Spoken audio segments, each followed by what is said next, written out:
আন্দোলনকে, জামাতকে চিরতরে বাংলাদেশ থেকে নিষিদ্ধ করে দিতে হবে। এরা শুধু স্বাধীনতা বিরোধী নয়, এরা আমার মা বোন, নারী বিদ্বেষী, তাদের কাছে কর্মজীবী নারী পেশা, তাদের কাছে বিশ্ববিদ্যালয়ের ছাত্রী হচ্ছে পতিতা। এই কথা বলে বাংলাদেশে একটা মানুষ কিভাবে রাস্তায় চলে আমি এটা বুঝে উঠতে পারি না।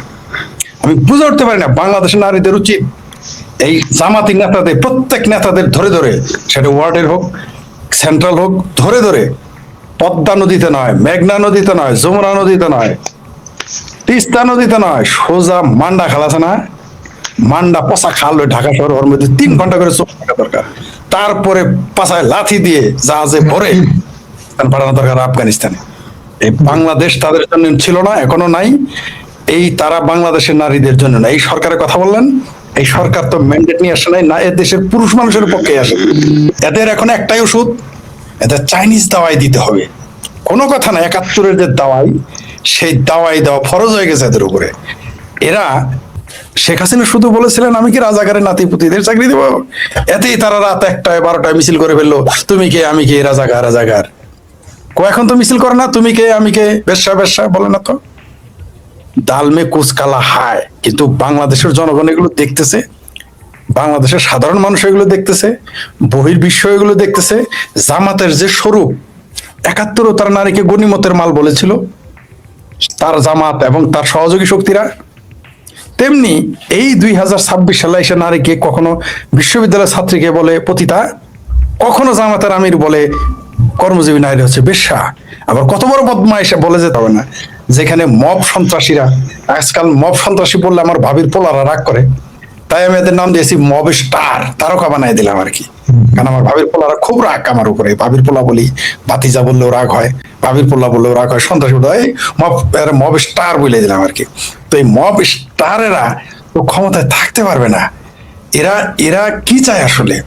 এই যে যে আজকে আপনি যে বললেন সরকার কি করলো, আলী রিয়াজ যে মেয়েটাকে প্রেগনেন্ট করলো এবং সেই মেয়েটাকে অপারেশন করালো, 2টা অপরাধ।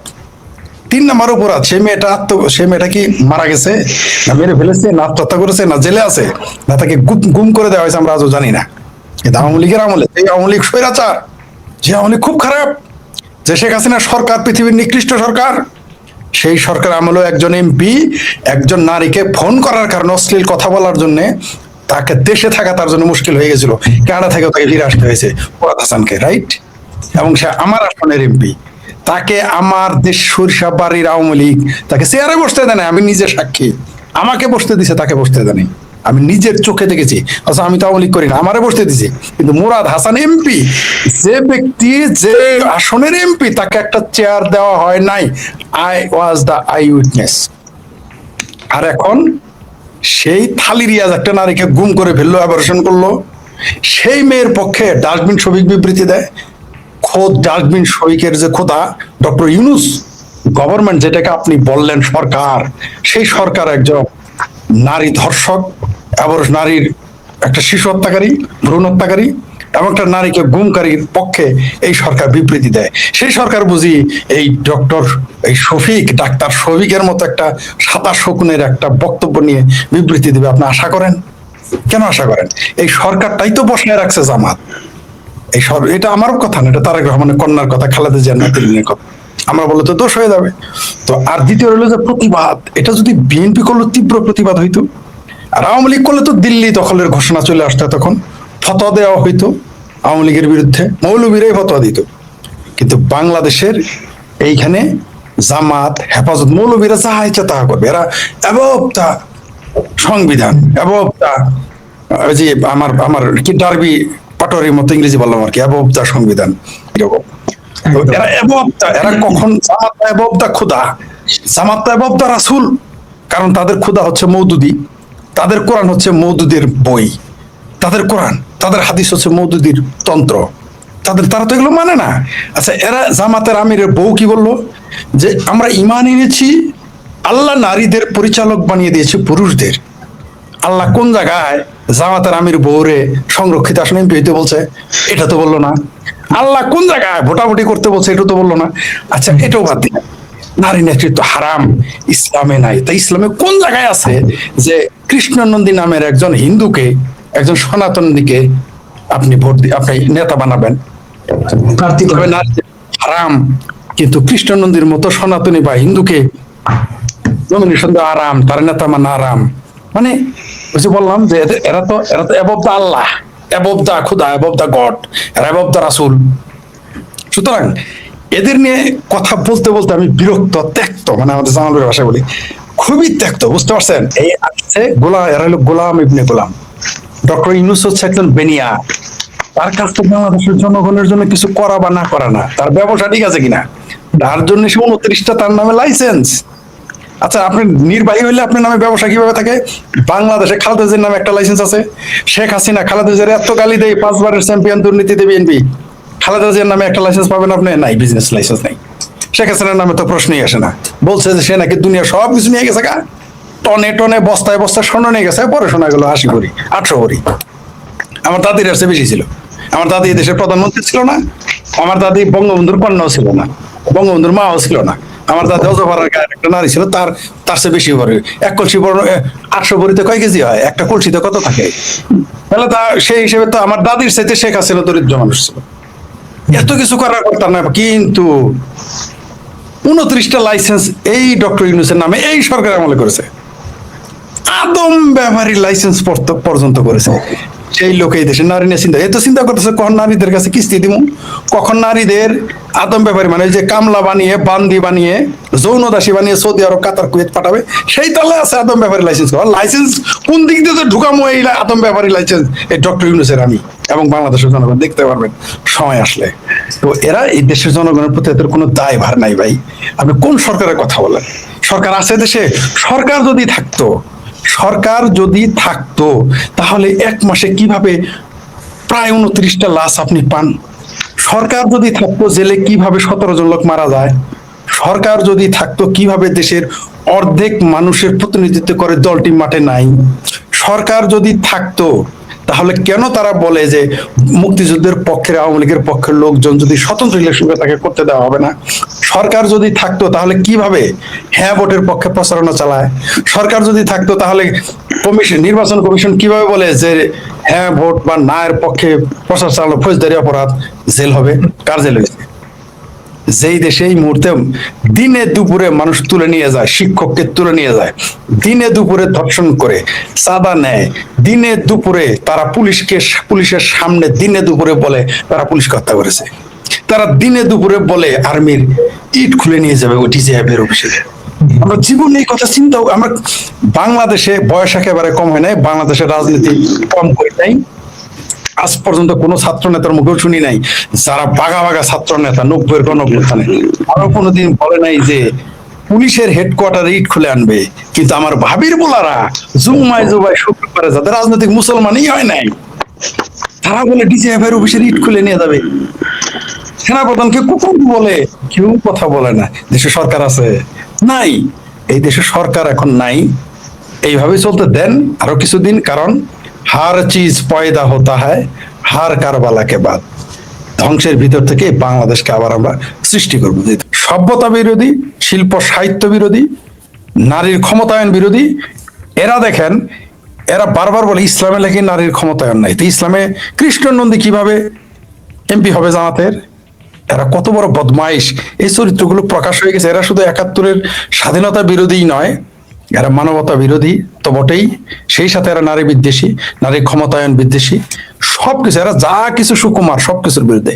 এদেরকে চিরতরে বাংলাদেশ থেকে রাজনৈতিক ভাবে, সাংবিধানিক ভাবে নিষিদ্ধ করে দিতে হবে, যাতে বেনামে আবার না বানাইতে পারে। ওই ফ্রিডম পার্টি নাম দিবে, আবার এনডিপি নাম দিবে, সেনডিপি নাম, এগুলো যেন না আসতে পারে। সেই কাজ আমাদের করতে হবে, বাংলাদেশের জনগণ সেটা করবে। নারীর জন্মই নাকি পাপ, এরা এরকম জঘন্য চিন্তা চেতনা নিয়ে এরা চলে। তো এই সমস্ত মানুষ যখন রাজনীতিতে আসবে, তারা ডাক্তার হোক, ইঞ্জিনিয়ার হোক, এই যে শফিক, তিনি কিন্তু মৌলবী না, তিনি ডাক্তার, কিন্তু চেতনাটা তার ওই কওমি মাদ্রাসার হুজুরের মতো।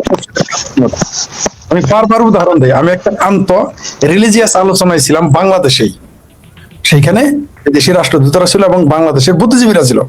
সেখানে রাজশাহী বিশ্ববিদ্যালয়ের, অনেক আগের কথা আমার মনে নাই, রাজশাহী বিশ্ববিদ্যালয়ের একজন অধ্যাপক দুঃখ করে বলেন, এটা আজকে থেকে 20 বছর আগের কথা, তাহলে এখন দেশের অবস্থা কি? আমি 15 থেকে 20 বছর আগের, 20 বছর আগের, 15 না 20 বছর, 20 বছর আগে তার মুখে শুনে তিনি বলেছেন, সবার সামনে যে একটা মসজিদের খাদেমের সামাজিক যে গ্রহণযোগ্যতা আছে, আমি ইউনিভার্সিটির একজন প্রফেসর, আমার তা নাই। কত দুঃখ করে এই কথাটা বলেছেন। মানে মৌলবাদ 20 বছর আগে এরকম শেকড় বেড়ে বসেছিল, আর এখন তো খোদ মৌলবাদ ক্ষমতা দখল করে বসে আছে। এটা আমার কথা না, মৌলবাদ ক্ষমতা দখল করে বসে। তারেক রহমানের কন্যা খালেদা জিয়ার নাতনি বলেছেন যেটা হচ্ছে জামাত নিয়ন্ত্রিত ইউনূস সরকার। আমি পরে যদি বলতাম, আমাদের আমাদের বিশ্লেষক সাহেব বললে, আপনি বললে, আমাদের আওয়ামী লীগের দোষর বানিয়ে ফেলবে। এটা খালেদা জিয়ার নাতনি বলেছে, এটা জামাত নিয়ন্ত্রিত ইউনূস সরকার। আমি নাম দিয়েছি এটা পাকিস্তানের জামাত নিয়ন্ত্রিত ইউনূস সরকার। আমি একটু যুক্ত করে দিয়েছি আর কি। তো এই যারা নারী বিদ্বেষ, এই যে বললাম যে কমরেড হায়দার আকবর খান রনো, এটা বারবার আমি উদাহরণ দিই, তিনি বলেছিলেন বাংলাদেশ না, পৃথিবীর মুসলিম মৌলবাদীদের 4টা স্তম্ভ, তার একটা হচ্ছে নারী বিদ্বেষ। নারী বিদ্বেষ তো তাদের থাকতেই হবে। এই যে ডক্টর শফিক, ডাক্তার শফিক, সে নারীদের বেশ্যা বললেন, মিনিমাম কমন সেন্স। তার স্ত্রী তো একজন চাকরিজীবী, তাহলে তার স্ত্রীও কি বেশ্যা? শিবির যারা করে তাদের মা বোন কেউ চাকরি করে না, তারা কি বেশ্যা? আর তাহলে তাদের যদি বেশ্যাই বলা হয়, যে আমাদের বিশ্লেষক বললেন, ওই যে শহীদুল আলম সাহেব, তেঁতুল হুজুরের গার্মেন্টস এর নারীদের কি গালি না দিয়েছে, এতে ব্যভিচারী বলেছে, এদেরকে তেঁতুল নারীদের তেঁতুল সাথে, আমার তাদের কাছ থেকে চাঁদা নিয়ে তো মসজিদ মাদ্রাসা বানায়। তখন নারী বেশ্যা থাকে না, তখন নারী খুব ভালো। এই হচ্ছে বাংলাদেশের মৌলবাদী শক্তির প্রচারণা। এরা নারী শক্তিকে এই জন্য ভয় পায়, কারণ নারী শক্তি আসলে গণতন্ত্র প্রতিষ্ঠিত হয়। নারী শক্তি আসলে শিল্প, সাহিত্য, সংস্কৃতি, শিল্পকলা সামনে চলে আসে। তো মৌলবাদীদের চোখে তো শিল্পকলা, সাহিত্য, সঙ্গীত, বিজ্ঞান, এটা তো তাদের জন্য বিপজ্জনক। তারা ভাতে মারা যাবে। মূলত অর্থনীতি এখানে। আপনি দেখেন নারীদেরকে যেভাবে তারা বক্তব্য দিয়েছে, নারীদের কর্মজীবী নারীদের বেশ্যা বললো, আমি অবাক বিস্ময়কর ভাবে লক্ষ্য করলাম যে এর আগে জামাতের আরেক নেতা বিশ্ববিদ্যালয়ের ছাত্রীদের বলেছিল তারা পতিতা। আমি অবাক হয়ে লক্ষ্য করলাম এই দেশে প্রগতিশীল নারীরা, হ্যাঁ এখন কিছুটা প্রতিবাদ হয়েছে, সেটা হলো নামমাত্র, এটা প্রতিবাদের ভাষায় পড়ে না। ধরেন আজকে বিএনপির কোন নেতাই কথা বলেছে নারীদের পতিতা বলেছে, ধরেন আওয়ামী লীগের বলেছে, এতক্ষণ তো বাংলাদেশে সয়লাভ হয়ে যেত, বন্যা বয়ে যেত মিছিলে। কেন মিছিল হচ্ছে না এখন? দালমে কুস্ত কালা হায়। ধন্যবাদ। একদম সঙ্গে রাখুন। আমি যদি আবার একটু শ্বেতার ভাইয়ের কাছে, সরি শহীদ ভাইয়ের কাছে যাই। শহীদ ভাই, আমি যদি আপনার একটু শুনি, এই যে নারী বিদ্বেষ, আমরা দেখেছি নারী বিদেশিদের দাম্ভিক প্রচারণা পথ, এটা তো নতুন কিছু নয়। যেটা বলছিলেন যুগ যুগ ধরে এটা প্রচারণা নারীদের বিরুদ্ধে হয়ে আসছে, এবং এখনো সেই আধুনিক যুগে এসেও আমরা নারীদের প্রতি, যারা নারীদের প্রতি বিদ্বেষ ছড়ান, তারা কি অন্য গ্রহ থেকে আসছেন কিনা? আমি সরি, শেষ কথাটা কি বললেন? এই যে যারা নারীদের প্রতি বিদ্বেষ ছড়ান, কথিত ধর্মীয় নেতা কিংবা কথিত ধর্মীয় দলগুলোর নেতা, ইসলাম বিক্রি করে যারা রাজনীতি করেন, তারা কি ভিন্ন গ্রহ থেকে আসছেন কিনা? তাদের জন্ম কি নারীর বাইরে কিনা? তারা ভিন্ন গ্রহের লোক কিনা? আমার কাছে যেটা মনে হয় যে সেটা হচ্ছিল যে আপনি, মানে আমরা এই মুহূর্তে শুধু নারী বিষয়টি নিয়ে আলোচনা করছি, এটা এটা এটা ঠিক, কিন্তু এই যে ওনাদের এই কি মানে মানে যদি মুনাফিকি বলেন বা দ্বিচারিতা বলেন বা এই ভণ্ডামি বলেন, রাইট রাইট, যদি ভণ্ডামি বলেন, এইটা তো এটা এটা তাদের ঐতিহ্য। মূল লক্ষ্য তো তাদের ক্ষমতায়ন, মূল লক্ষ্যটা তো ক্ষমতায়ন, এবং সেই ক্ষমতায়নের জন্য ইসলামিক পন্থী করতে গেলে আমাদের কি করতে হবে? আমাদের যে প্রাচীন ঐতিহ্য হচ্ছে কালচার, আমাদের এটাকে ধ্বংস করতে হবে। আমাদের ভাই যেটা বললেন যে নারী মানিয়ে হচ্ছিল আমাদের, নারী পুরুষ যাই বলেন না কেন, আমাদের কালচারে আমরা একসাথে সম্পৃক্ত। আপনি যদি একটু একটু একটু যদি দেখেন যে কিভাবে মানে কালচারকে কিভাবে ধ্বংস করছে, যে এখন ধরেন আমি এই কথাটা আরেকবার বলি, যেমন ধরেন প্রাচীন আমাদের যে মজলুম নেতা ছিলেন মৌলানা ভাসানী, যেমন ধরেন আমাদের এই শেরে বাংলা ফজলুল হক, টাইটেল গুলো দেখেন, শেরে বাংলা ফজলুল হক, বঙ্গবন্ধু শেখ মুজিবুর রহমান। আর এই ঠিক এই টাইটেল গুলি এখন কোথায় চলে আসছে দেখেন, মানে কালচারালি আমাদের কিভাবে ধ্বংস করা হচ্ছে। এখনকার নেতাদের যে এনসিপির নেতা যারা, তাদেরকে বলেন এদের কবি নজরুল ছিলেন বিদ্রোহী কবি, তার পাশে তাকে কবর দেওয়া হইলো, তাকে কি টাইটেল বলে? স দিয়ে কি একটা নাম বলে তাকে। আবার ধরেন এই যে মাসুদ, এই যে কি মাসুদ, তার নাম বি দিয়ে কি একটা, ওই কথা আমি বলতে চাই না, বীর্য মাসুদ বলে তাকে। হ্যাঁ, আমি কথাটা বলবো, সরি এই শব্দ উচ্চারণ করা উচিত না। বা সান্ডা মাহফুজ, আপনি টাইটেল গুলি দেখেন, মানে আমাদেরকে কালচারালি পতন ঘটাইতে ঘটাইতে কোথায় নিয়ে আসছে। এটা সব জায়গায়, এটা নারীদের বিদ্বেষী তো হবেই, ছায়ানট ভাঙতেছে, এটা হলো একটা সামগ্রিক ব্যাপার। এই অমানুষ হিসেবে শুধু তারা কজন ছাড়া আর কেউ মানুষ না, মহিলারা মানুষ না, তারা মানুষ পদে পাচ্ছে না, এই কথা বলে তাদের ক্ষমতায় যাওয়াটাই হচ্ছে তাদের লক্ষ্য। এই চেষ্টা তারা করে আসতেছে যুগ যুগ ধরেই। কিন্তু আপনি যদি তাকিয়ে দেখেন, হতাশ হওয়ার কিছু নাই, পৃথিবীর চারিদিকে তাকিয়ে দেখেন, সব দেশগুলিতে, উন্নত দেশগুলি হিজাব বন্ধ করে দিচ্ছে, জার্মানি, ইউরোপে, ফ্রান্সে, সব দিকে হিজাব বন্ধই করে দিচ্ছে, বোরকা পরাই যাবে না। সো আমরা আবার সেই মধ্যযুগের সেই প্রাচীন যুগে চলে যাওয়ার চেষ্টা করতেছি। এগুলো হবে না, এগুলো হবে না। সবাই যে বাংলাদেশে আমরা সবাই সচেতন, সবাই ধান্দাবাজি পথে। এখন আগের যুগ নাই। আজকে যেমন যে আমরা কথা বলতে পারতেছি, আগে মানুষ কথা বলতে পারতো না, এখন সবাই শুনতেছে, সবাই দেখতেছে শফিক কি করতেছে, কথা সেই মানে বিক্ষিপ্ত হয়ে এই বাচ্চা কাচ্চাদের চুমা দিতেছে, জড়ায় চড়তেছে, এগুলো সব যায়। মানে একটা মানুষ এগুলো বোঝে, মানুষ বুঝে। আমি হতাশ না, আমি জানি যে এরা উড়ে যাবে, সময় আসতেছে। একেবারেই সঙ্গে থাকুন, আসবো আবার আপনার কাছে। এই যে শেখ ফরিদ, সরকারের ভূমিকা, এই যে শফিক সাহেবের এমন স্ট্যাটাসের পর প্রত্যাহার করলেন, তার দল প্রত্যাহার করলো, সরকারের ভূমিকাকে আপনি কিভাবে দেখেন? সরকারের তরফ থেকে তো একটা নিন্দাও জানানো হয় নাই, আর রাজনীতিগুলোর তরফ থেকেও আমরা মাঠের বক্তৃতা শুনছি। যদিও একটা বিএনপির ছাত্র শাখা প্রথম দিনে বিশ্ববিদ্যালয় ক্যাম্পাসে মিছিল করেছে, বিভিন্ন বিশ্ববিদ্যালয় মিছিল যারা মিছিল হয়েছে, এখনো প্রতিবাদ জারি আছে। কিন্তু যেভাবে এই প্রতিবাদটা হওয়া দরকার ছিল, আপনি আগেই বলছিলেন, এখন যদি মির্জা ফখরুল এইরকম বা মির্জা আব্বাস এরকম বলতেন, তাহলে পুরো বাংলাদেশ ঝাঁপাইয়া পড়তো যে মির্জা আব্বাসে টেনে ছিঁড়ে ফেলার জন্য, বা মির্জা ফখরুলরে। কিন্তু শফিক ডাক্তার শফিকের বেলায় এটা কম কেন? নাকি সবসময় এরা বলে যে শফিক সাহেবরা সেই 71 থেকে বলে আসছে বইলাই মানুষেরা ধরে নিয়েছে নাকি এদের অভ্যাস এরকম? ধন্যবাদ আপনাকে আবারও। আপনি যেটা বললেন সরকার, এটা তো কোনো সরকারই না, ঠিক আছে? এতে সুতরাং এ তো কোনো দায়িত্ব নাই, সে তো এই দেশের জন্য ম্যান্ডেট নিয়ে আসে নাই। পৃথিবীতে সবচেয়ে খারাপ মানে একেবারে নিচু স্তরের গণতান্ত্রিক সরকারও উৎকৃষ্ট যে কোনো অগণতান্ত্রিক সরকার হচ্ছে উত্তম। কেন বলা হয়েছে?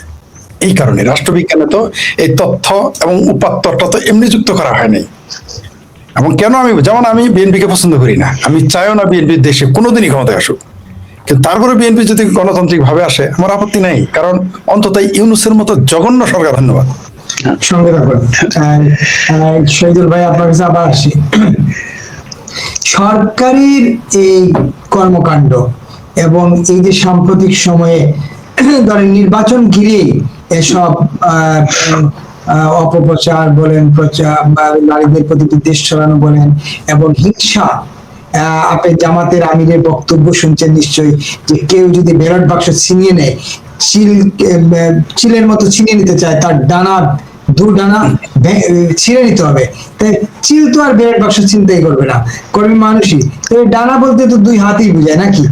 এই যে দুই হাত ছিঁড়ে নেওয়া হবে, কিংবা আমাদেরকে ভোট না দিলে এলাকায় থাকতে দিব না, কিংবা এই নারীদের ঘরমুখো করে ফেলা, এত করার পরও এগুলা কি নির্বাচন কমিশন দেখে না বা সরকার দেখে না? একদিন নির্বাচনের আচরণবিধি লঙ্ঘন না? তো অবশ্যই বেশি লঙ্ঘন, কিন্তু অলরেডি এটা প্রচুর বলে ব্যাখ্যা করে দিচ্ছেন অলরেডি। আমার আসলে এখানে বলা হয়েছে যে সরকার বলতে আমরা কি বুঝি। হ্যাঁ, এটা জামাতের সরকার চলছে, আবার সেই পুরোনো কথাই বলবো। কিন্তু একটা জিনিস সেটা হলো যে ইসলামে কিন্তু আইন সবার জন্য সমান। কিন্তু দেখেন আপনি, যখন চরগোনায়ের পীর সাহেব বলেন কোরআন কিছু না, হাদিস ছাড়া কোরআন অর্থহীন, যখন আজাহারি বলেন যে আমি কোরআনের 51টা ভুল ধরছি, তখন তাদের কোনো মাথা ব্যথা নাই, তখন ঠিক আছে, ইটস ফাইন। কিন্তু যখন নাকি আবার দেখেন পিটায় মারতেছে যে কোরআন অবমাননা, কি অবমাননা তারও কিন্তু কোনো ব্যাখ্যা নাই, কি অবমাননাটা কি ছিল কেউ জানে না, কিন্তু পিটায় মেরে ফেলতেছে লোকজন। কিন্তু যখন পীর সাহেব নিজে বলতেছেন যে কোরআন একটা গার্বেজ জিনিস, যদি নাকি হাদিস না থাকে। আবার যখন আজহারি বলে কোরআনে আমি 51টা ভুল ধরছি, কোরআনে আজহারি যখন বলে যে একটা বুড়ি মহিলা, মানে বিবে খাদিজা ওনাকে বলতেছেন বুড়ি মহিলা, 2বার তালাক প্রাপ্ত, এই শব্দগুলো যখন ঠিক, তখন কিন্তু এদের কোনো মাথা ব্যথা নাই। তার কারণ হচ্ছে হলো যে এই সরকারের বৈশিষ্ট্যটাই হচ্ছিল এইটা। এই সরকার চাইতেছি এই জিনিসটা।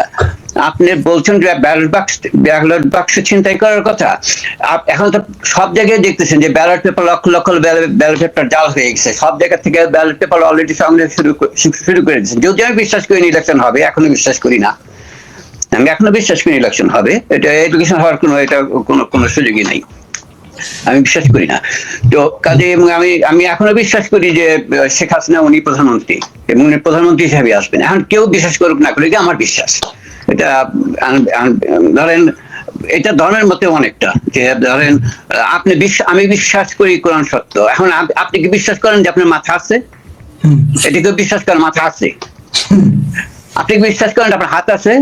আপনি বিশ্বাস করেন কিছু নয়, হাত আছে। যখনই বিশ্বাস, সেটা সত্য হইতে পারে, মিথ্যা হইতে পারে। কাজে আমার বিশ্বাস ঠিক নাও হইতে পারে, কিন্তু আমি উনি প্রধানমন্ত্রী এই কথাটা আমি বিশ্বাস করি, এবং এটা সত্য, এটা সত্য। তো কাজেই আপনার এরা যে চেয়ারম্যানের পিসাব বা এরা যে করতেছে, যে আইনগুলি, যে কাণ্ডগুলি করতেছেন, এই কাণ্ডগুলি হচ্ছে এই সরকারের মানে বৈশিষ্ট্য এইটা। এরা এই কাজই চায়, এরা এইভাবে এইটাই চাইতেছে, এবং এটা চাইতেছে বলে এইটি হইতেছে। ওই যে বিবৃতির কথা, কই এতগুলি যে মারা যাচ্ছে যেখানে সেখানে, কই কোথাও থেকে একটা বিবৃতি দেয় না, দিবে কেন? এদেরকে দায়বদ্ধতা আছে নাকি কোনো? এদের কি কোন রকম দায়বদ্ধতা আছে আমাদের সাধারণ মানুষদের প্রতি? আপনি চারিদিকে তাকায় দেখেন, সব দ্রব্যমূল্য থেকে শুরু করে গ্যাসের দাম থেকে শুরু করে চারিদিকে হাহাকার চলছে। এদের কি কোনো মাথা ব্যথা আছে এগুলো নিয়ে? কোনো নিয়ন্ত্রণের ইচ্ছা আছে? এরা গন্ডগোল বাঁধাবে, থাকবে, চাইবে এটা সন্ত্রাস হোক, মহিলাদের আমাদের মা বন্ধু নিয়ে বেইজ্জতির কথাবার্তা করবে, এটা সন্ত্রাস হবে, বলবে সন্ত্রাসী শুরু হয়ে গেছে, কাজে ইলেকশন বন্ধ হবে যাবে, এগুলো করবে, এগুলো করে তারা থাকবে। কাজে এইটাই এরা যে বলবে না, এটাই স্বাভাবিক, এবং এটা হচ্ছে ওদের কাছ থেকে এইটাই প্রত্যাশিত। আমার তাই মনে হয়। এই যে নির্বাচন হবে না আপনি বললেন, আপনার কি মনে হচ্ছে নির্বাচন হবে না? 100বার কারণ নির্বাচন কিভাবে নির্বাচন হবে? কে নির্বাচন করবে? কে নির্বাচন করবে? আপনার কি মনে হয়? আপনি যে নির্বাচনই করেন না কেন, আমাদের মহান বিশ্লেষকরা যেমন নাজের মতো লোকের ওনারা ব্যাখ্যা করছেন, ওনারা প্রচুর, আমি তো শুনি অনেকের কথা, ওনারা ব্যাখ্যা করছেন যে যদি নির্বাচন হয় সেটাও কোনো নির্বাচন না, যদি নির্বাচন নামে কিছু করেও সেটাও নির্বাচন না, সেটাও গণতান্ত্রিক কোনো পদ্ধতিতে কিছু কোনোভাবে আসা সম্ভব না। এবং এই সংবিধানের হাত রেখে যারা কাজগুলি করতেছেন, তারা যাই করুক না কেন সেটা অসাংবিধানিক। সংবিধান হাত রেখে করছেন, ওনারা যাই করতেছেন সেই জন্যই তাদেরকে জবাব দিতে হবে, সেই জন্য তাদের বিচারের মুখোমুখি হইতে হবে, হইতেই হবে, যাই করুক। কাজেই হবে কিভাবে বলেন? এই যে জামাত নারী বিদ্বেষী কথাবার্তা বলতেছে, তো এই জামাতের কি ৭১-এর চেহারায় কি ফিরে আসলো নাকি আবার? ওর চাইতেও হিংস্র। কারণ হিংস্র এই জন্য বলতেছি, দেখেন এই যে জামাতের মানে অন্য দলের বিএনপির কয়জনের লোক, কয়জন মহিলাকে আপনি প্রত্যেক দরজায় মহিলাদের বাসায় দেখেন, জামাতের মহিলা কর্মীরা প্রত্যেক দরজায় যাচ্ছে, তখন এটা হারাম না, তখন এটা ঠিক আছে। তারা প্রত্যেক দরজায় যাচ্ছে, তারা প্রত্যেকটা জায়গায় জামাতের মহিলা কর্মীদের লাইন ধরে যাচ্ছে, সেই এটা আমরা সবসময় দেখতেছি। তো কাজেই ওরা এখন, তবে এটা একটা ভালো হয়েছে যে এই ভেতরের জামাতের লোকগুলি লুঙ্গিস থেকে বের হয়ে আসছে, আমরা বুঝছি এখন চিন্তিত। যে কারণে ওই যে যখন ওই যে সার্জিস বললো না যে এই কি বলে জুলাই সন্ত্রাসীদের দিতে হবে, সার্টিফিকেট দিতে হবে, কারণ এই ইয়ের মতো, তখন আমি খুব ভালো লাগছে আমার, তখন আমি বুঝলাম যে এটা দেওয়া উচিত। তাহলে পরে আর ভুয়া সার্টিফিকেট কেউ নিতে পারবে না, কারণ এদের প্রত্যেকের সার্টিফিকেট থাকলে পরে আমরা জানি যে লোকটার সার্টিফিকেট আছে, সরকারের কাছে লাগবে, পুলিশের কাছে লাগবে, কাজে এদেরকে ধরা তখন সহজ হবে। তো কাজেই এরা আগের চাইতেও এখন অনেক সংগঠিত এবং হিংস্র। কাজেই আমার সেদিকে তো নিয়ে যাচ্ছে, সেদিকে তো আপনি দেখেন না যে, আপনি দেখতেছেন না যে চারিদিকে খবর সব জায়গায় আমরা দেখতে পাচ্ছি যে সেই হিজবুত তাহরীর লোকজন এখানে ঘাটিতে বসে আছে, বিয়ের ভিতরে বোমা ফুটতেছে, মাদ্রাসার ভেতরে আপনার একটা ফুটছে আর লক্ষ তো ফুটে নাই। এটা ভয়ানক ব্যাপার না? কাজেই মানুষকে সংখ্যাবদ্ধ হইতে হবে, প্রচন্ড ভাবে সংখ্যাবদ্ধ হইতে হবে। এবং আমি মনে করি যে কঠিন আরেকটা সংগ্রাম ছাড়া উপায় নাই, একেবারেই উপায় নেই, কঠিন সংগ্রাম ছাড়া উপায় নেই। শেখ ফরিদ, এই যে নির্বাচন তো সামনে আসছে, তো মানুষ কি তাইলে এই ইয়ে ভাই বলছিলেন, শহীদুল ভাই বলছিলেন যে নারীরা অন্য দলের নারী মানুষের দরজায় গেলে তো এভাবে যাচ্ছে না, গেলে তো তারা ইয়ে করতো, কিন্তু এই জামাতের নারীরা বোরকা টুরকা পরে একদম ঘরে ঘরে যাচ্ছেন, তাইলে কি তারা একদম তাদের যে আওয়াজ দেখতেছি, ধর্মের লেবাস পরে যে আওয়াজ দেখতেছি, তাতে তো মনে হয় 12 কোটি ভোটারের 11.5 কোটি তারা পাবেন কিনা? শুনেন, আমরা ওই যে ছোটবেলা বন্যার পানি আসলে না দৌড়ায় যাইতাম দেখতে। হ্যাঁ। গ্রামের মধ্যে বন্যার পানি আসলে কিন্তু দেখতে যাইতাম। ওই সকালবেলা যে পানি দেখতাম, বিকেল বেলা আপনার বাড়ির কাছে তো নদী, এই জন্য তাড়াতাড়ি দেখতে পান, আমরা তো নদীর পানি দেখতে বহু দূর যেতে হতো। জি না, আমাদের বাড়ির সামনে মোটামুটি বন্যার পানি আইতাছে রে কয়ে দেখতে দেখতে ফিরে আসতে আসতে দেখি ঘরে পানি উঠছে আমার। বুঝতে পারছেন? মানে পানি দেখতে দেখে ফিরে আসলে দেখি ঘরে পানি। তো তখন দেখতাম দারকিনা, চিনেন দারকিনা মাছ, পুঁটি মাছ, ছোট ছোট চান্দা মাছ, এগুলোর বহর দেখ, হাই রে মাছ আরো বেশি লাভ হয়। তো জামাতের এখন বান আসছে, তো মনে করছে যে ওই তিতপুটি দেখে মনে করতেছে যে চেলা ধেলা দারকিনা চান্দা এই পুঁটি মাছ, এই তিতপুটি, এগুলো দেখে মানুষ মনে করতেছে হায় হায় কত মাছ। আরে ভাই, মাছ তো থাকে পানি নিচে। বুইটা মাছ তো মানে রুই মাছ তো পানির উপরে ভাসবে না, কার্পু মাছ তো পানির উপরে ভাসবে না, বোয়াল মাছ তো পানির উপরে ভাসবে না, শীতল মাছ তো পানির উপরে থাকে না, এগুলো নিচে থাকে। ঠিক আছে? শিং মাগুর তো নিচে থাকে, উপরে থাকে যেগুলো ভাসা মাছ, গ্রাস কাপ থাকে, সিলভার কাপ থাকে, তাই এগুলো খুব দেখা যায়। তো এই জামাত বড় জোর তিতপুরি দারকিনা, বড় জোর ধরেন আপনি এটা গ্রাস কাপ মাছ, তাই একটু ফাল পাতাছে বেশি, বা সিলভার কাপ। মানে সিলভার কাপ পুরো পুকুরে 3টা থাকে, মনে বোঝে পুরো পুকুর মাছ। আমি তো মাছের আবাদ করা লোক, আমি জানি। আপনি বেশি না, একটা 3 বিঘা জমির পুকুরে 5টা সিলভার কার্প দৌড়াবে, মনে হবে যে সারা পুকুর ভরা মাছ, কিন্তু টন ওই পর্যন্তই। তো জামাত যে নারী তারা পাঠাচ্ছে এগুলো পেইড, তাদের ব্যাংকে, জামাতের তো কোনো কর্মী নাই আসলে, সবগুলো তাদের পেইড, চাকরি করে limited company. Awami League BNP মোটামুটি মাশাআল্লাহ আদা লিমিটেড কোম্পানি, কিন্তু জামাত ফুললি কোনো সন্দেহ নাই বিনা হিসেবে তারা হচ্ছে লিমিটেড কোম্পানি। কালকে ইসলামী ব্যাংক বন্ধ করে দেন তো এই জামাতের লোক কই পান? কালকে ইবনে সিনা বন্ধ করে দেন তো এই কয়টা জামাতের লোক পান? পরশু ইসলামী ব্যাংক বন্ধ করে দেন, তরশু ওই যে আরো 6টা ইসলামী ব্যাংক আছে, এগুলো বন্ধ করে দেন তো এই জামাতের একটা লোক পাবেন আপনি? হারিকেন লাগাই তো খুঁজে পাবেন না। মসজিদে মাদ্রাসায় কিছু আছে, ঠিক আছে, মাদ্রাসায় কিছু আছে, ওগুলো গুপ্ত জামাত। কিন্তু প্রকাশ্য জীবনে মসজিদের জামাত তো গুপ্তই থাকতে হবে তাদের।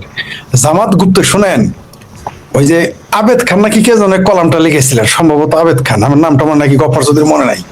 তিনি বলেছেন জামাত হচ্ছে বনসাই গাছ, সে পাশেই বড় হয়, উচ্চতায় বড় হয় না। বুঝতে পারছেন? জামাতে এরকম বহু কিছু মনে হইতে পারে। অত নালিয়া দেশের না ভাই, 30 লক্ষ মানুষ আত্মহত্যা এই জন্য দেয় নাই যে জামাত ক্ষমতায় আসবে। অগণিত নারীর সম্ভ্রমের বিনিময়ে কেনা আমার বাংলাদেশের লাল সবুজের পতাকা এত কম দামি হয়ে যায় না এখনো যে জামাত ক্ষমতায় আসবে আমরা বসে বসে আঙুল চুষবো। বাংলাদেশের মানুষের তো বোকা মনে করেন না? যারা রাজনীতি করে না তারা তখন রাজনীতি করা শুরু করবে, যারা কোনোদিন মাঠে দেখেন নাই তারা অস্ত্র ধরবে জামাতের বিরুদ্ধে। এত সস্তা, এত সস্তা। ওই যে যাদের লাল বদর বলে আমরা গালি দেই, তারাও দেখবেন মাঠে অস্ত্র নিয়ে নেমে যাবে। কারণ হইলো বাংলাদেশের কোনোদিনই বাংলাদেশের জমিন জামাতের জন্য উর্বর ছিল না, ভবিষ্যৎ এখনো নেই, ভবিষ্যতে হবে না। বিএনপি এখন একটু কেসকি করলে পড়েছে, কেসকি করলে শুনেন আমাদের জামাল ভাইয়ের ভাষায় বলে, আপনার অনেক সেন্সর থাকে তো একটু ভদ্র ভাষায় বলি, হাতি ভেতরে বলে চামচি কেউ না জানি কি করে। বুঝতে পারছেন? ওই ওই মুহূর্তে আওয়ামী লীগ নাই মাঠে, বিএনপি এখন হাতি ভেতরে ভরে, ভেতর মানে কাদায় ভরে গেছে, চামচিকা মনে করতেছে না জানি কি। কিন্তু এই দেশে বিএনপি, আমি বলছি কি আপনাকে, আপনার চ্যানেলও বলেছি, অন্যান্য জায়গায় বিএনপি যেদিন জামাতকে শুধু বলবে আমরা জামাতকে 5 তালাক দিলাম, 7 দিন বাংলাদেশে থাকতে পারবে জামাত। হারিকেন লাগা জামাত খুঁজে পাবেন না, পাবলিক উষ্টানো শুরু করবে, আবার ক্ষমতায় যাবে। ওয়াকারের দাদার ক্ষমতা হবে না, ইউনুসের বাবার ক্ষমতা হবে না, পাকিস্তান তুরস্কের খালুর ক্ষমতা হবে না, খালু শ্বশুরের ক্ষমতা হবে না জামাতকে ক্ষমতায় বসাইতে। বাংলাদেশের জনগণ এত বোকা মনে করেন না। আর জামাত তো মনে করেছে চালাই ক্ষমতায় চলে যাবো, মানুষের পেটে ভাত নাই। বুঝতে পারছেন? লক্ষ লক্ষ মানুষ বেকার। আমি তো পরশুদিনই আপনাকে বাংলাদেশের 11 থেকে 13 লক্ষ লোক দক্ষ চাকরিজীবীরা বেকার হয়ে যাবে গার্মেন্টস এর। পরে শুনলাম কালকে নাকি কোন গার্মেন্টস এর নেতা বলছে, আমাকে গার্মেন্টস এর নেতারাই বলেছিল, তাদের কথা সত্য ছিল। আমরা তো হারিকেন আমরা তো জামাতের মতো সুরায় মুগিয়াম করে নাজিল হয় না যে ভুয়া তথ্য দেবো আপনাকে। তো বাংলাদেশের জনগণ কোনোদিনই জামাতকে মেনে নিবে না। তারা কিন্তু জামাতকে মেনে নেওয়ার দরকার কি? জামাত তো নিজেরা ডাকসুর মতো ইলেকশন করলে আপনি মানেন না মানেন তাতে আসে যায় কি? এখন দুইখান কথা বলি, 12 তারিখ যাইতে দেন না, শুধু 12 তারিখটা যাইতে দেন। ইলেকশন ওর খালুরা করুক আর না করুক, হোক বা না হোক, ইলেকশন হবে না, আমিও তার সাথে একমত। আপনার সাথে তো আমি তো বলেছি যে 11 তারিখ 12 তারিখ রাত্রের মানে 11 তারিখ রাত 11:59 পর্যন্ত আমি জানি যে নির্বাচন হচ্ছে না। তারপরে যদি হয় বা নাও হয়, 12 তারিখের পরে বিএনপির চেহারা দেখবেন।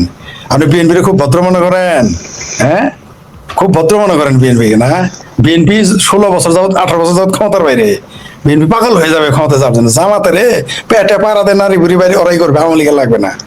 আর কোনো কারণে যদি আপনার খালু না আপনার জ্যাঠা ডক্টর ইউনূস যদি কোনোভাবে ক্ষমতা আনতে চায়, যে তুরস্কে 20 কোটি টাকা খরচ করে, যেমন 25, আপনার চ্যানেলে বলছে কিনা জানি না, আমি কয়েক চ্যানেলে বলেছি যে 25 কোটি টাকা খরচ করে তুরস্ক এবং পাকিস্তানের এম্বাসি থেকে সিসি ক্যামেরাতে দেখে দেখে ক্ষমতায় আনছে। ডাকসু আমার ভাবির বলা ইসলাম কায়েম করতে যায়, সাদেক কায়েম করছে ঢাকা বিশ্ববিদ্যালয়ে। 12 তারিখের পরে হারিকেন লাগে এদের খুঁজে পাবেন না এই দেশে। আর যদি কোনো কারণে বাংলাদেশে মুক্তিযুদ্ধের পক্ষের মানুষ ফিরে আসে, এদের বাপদাদা 14 কিছু শ্বশুরবাড়ির লোক খুঁজে পাবেন না, পালায় চলে যাবে সব পাকিস্তানের তুরস্কে।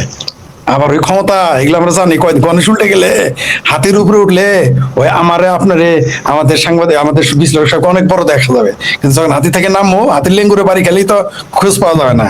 তো আপনার যে ওই যে বড় ভাইয়ের খালু শ্বশুর ওয়াকার সাহেব এখন পিছনে পাহারা দিতেছে, ওয়াকার সাহেবের শুধু বেড়াকে ফিরে যাইতে বলেন। এক ফরিদের ঠেলাতে জামালপুর জেলাতে জামাত দৌড়ায় পালায় যেতে পারবে না। এক ফরিদের কারণে এক জেলা খালি হয়ে যাবে 24 ঘন্টার ভিতরে, এক শেখ ফরিদের জন্য। তাহলে জামাত এখানে আপনি খুঁজে পাবেন ওই ওই ওই এই নীল ক্ষেতের ছাপ্পা ভোট বিএনপি মেনে নিছে। ওইখানে কিন্তু ওই যে আমাদের বামপন্থী নেতা কি জানো না, মেঘ মোল্লা বসু, আর তো আমি মেঘ মোল্লার বলি না মোল্লা বলি, মেঘ মোল্লার বসু 5000 ভোট পাইছে। ঢাকা বিশ্ববিদ্যালয়ে 5000 বামপন্থী ভোটার আছে, কোন পাগলে দিছ রে ভোট? ওই রকম ভাবে তো নীল ক্ষেতের ছাপ্পা মারা ভোট নিয়ে পাশ করছে। মনে করেন না যে বাংলাদেশটা ঢাকা বিশ্ববিদ্যালয় না, বাংলাদেশটা জাহাঙ্গীরনগর বিশ্ববিদ্যালয় না, বাংলাদেশটা বাংলাদেশ। আমার জামালপুর আইসা বললেন, ময়মনসিংহ বিভাগে আইসা সিট নিতে বললেন, ওরা বললেন জোর করে সিট নিতে বললেন, জামাতের আসতে বলেন, আসতে বলেন, আসতে বলেন। তারপর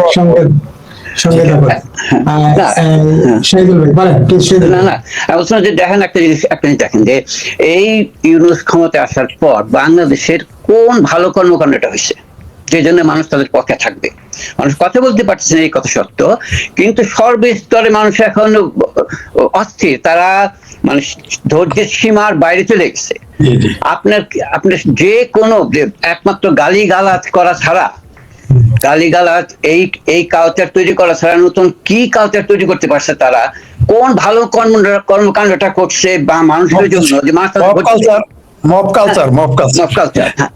যে কাজেই মানুষ আপনি মনে করেন মানুষ ভোট দিবে। মানুষ আমার মনে আছে, আমি তখন খুব ছোট, আমার মনে মানে আমি পুরোটা বলতে পারবো না, ছোট্ট ঘটনাটা বলি। সেটা হচ্ছিল যে আমার বাড়ি হচ্ছে পুরনো ঢাকায় বাংলা বাজার। তো ওইখানে গোলাপ ফুল নিয়ে তখন দাঁড়াইছিলেন, সম্ভবত ওইটা হলো আরতিশি পীর সাহেবের ছেলে। তখন ওনাদের ক্যালকুলেশন ছিল যে যতগুলি মুরিদান আছে তাদের প্রত্যেকের থেকে যদি একটা করে ভোট হয় তবুও তিনি জিতে যাবেন। উনি 500 ভোট পাইছিলেন এবং বাজেয়াপ্ত হয়েছিল জামানত। বাংলাদেশের কারণ নিজের পীরের ছেলে কেউ তারা ভোট দেয় নাই মুসলমান হওয়া সত্ত্বেও। কাজেই বাংলাদেশের মুসলমানিত্ব হচ্ছে বাংলাদেশি মুসলমানিত্ব। এটা আমরা বাঙালি মুসলমান, বাংলাদেশি মুসলমান। আমাদের বাঙালি আমরা যারা বাঙালি তাদের আমরা কি বলি বাঙালি মুসলমান বাঙালি বলি না কেউ, আগে বাঙালি বলি, বাঙালি শব্দটা আগে আসে। তো কাজে ওই ক্যালকুলেশন যে আমার দিতে যাবে, ওই ক্যালকুলেশন আমি 100% একমত, ওই ব্যবসা হবে না। একেবারেই মানে পরিষ্কার একটা ব্যাপার হচ্ছে যে যতই ধর্ম নিয়ে রাজনীতি হোক, এই ধর্মের ব্যবহার হোক, আপনার আসবো ধর্ম নিয়ে রাজনীতি হোক, ধর্মের ব্যবহার হোক, তাতে জামাত এত দেশ চষে বেড়াচ্ছে, তাতে কোনো ফায়দা হচ্ছে না। শহীদ ভাই, এক মিনিট আসতে দিই, শহীদুল ভাই এই কথাটা শুনে আসি আপনার কাছে, শেষ করো শহীদুল ভাই। মানে আমি বলছি অলরেডি কথাটা, এটা হবে না, এটা হয় নাই, এটাতে এর আগে প্রমাণিত হয়েছে, এটা হয় নাই। ৭১ প্রমাণিত হয় নাই যে সাম্প্রদায়িক শক্তি এত বড় আর্মির সাথে থেকে জামাত মায়ের খেয়াল ল্যাদ গুটায় কোথায় পলাইছে এই ৭১ একটা যুদ্ধে আমরা দেখেন নাই, আমরা দেখছি, এগুলো তো আমাদের সামনে দেখা। কাজে ওরা এতদিন লুকানো ছিল, এখন তো ওরা প্রকাশিত, এদের এখন ধরা সহজ হবে। একেবারে এটা হবে না, এটা ভালো কথা, ধরা সহজ হবে। এখন ধরা খাবে। এবং এইবার আমি জানি না যে মানুষ তাদেরকে ক্ষমা করবে কিনা, একেবারে ক্ষমা করবে কিনা এই বিষয় নিয়ে আমার মানে যথেষ্ট সন্দেহ আছে। আমার সন্দেহ নাই, মানুষ তাদের ক্ষমা করবে না। আচ্ছা, ক্ষমা করবে না। আর শহীদুল ভাই, সরি শেখ ফরিদ বলতে চাইছিলেন। জি, উনি ঠিকই বলেছেন যে বাংলাদেশের জনগণ তাদের ক্ষমা করবে না, তা না, ক্ষমা ৭১-ও করে নাই। যদি ক্ষমাই করতো তাহলে আপনি জামাতের নাকি এত ভোট এত ক্ষমতায় চলে যাবে বলে 1800 পীরের মতো হিসাব করে রাখছে।